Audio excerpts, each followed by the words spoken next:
reversed, simplified, so people go straight into the business interruption loans, so they get cash into their bank accounts within days.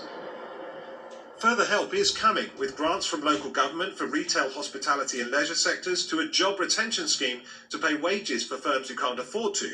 But a week and a half after the loan scheme was launched, there's much confusion and relatively few have been helped. And the need for cash is now. Andy Verity, BBC News.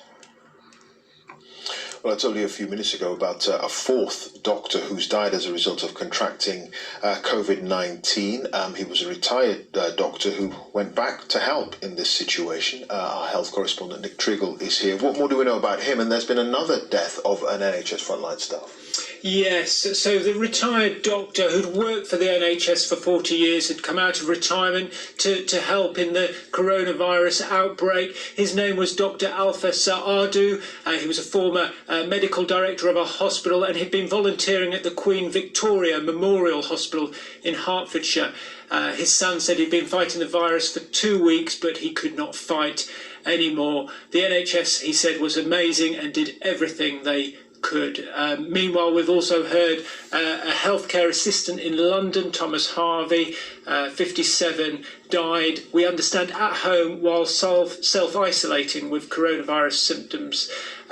His daughter has been critical of the lack of protective equipment for staff. She says these frontline people are putting themselves before everybody else, putting themselves at risk, she says. And this afternoon, the group of unions, including Unison and the Royal College of Nursing, have put together a joint statement very critical of the government and the lack of protective equipment for staff.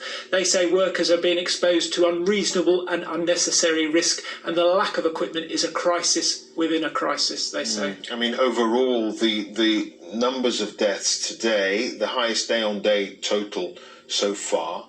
I know people out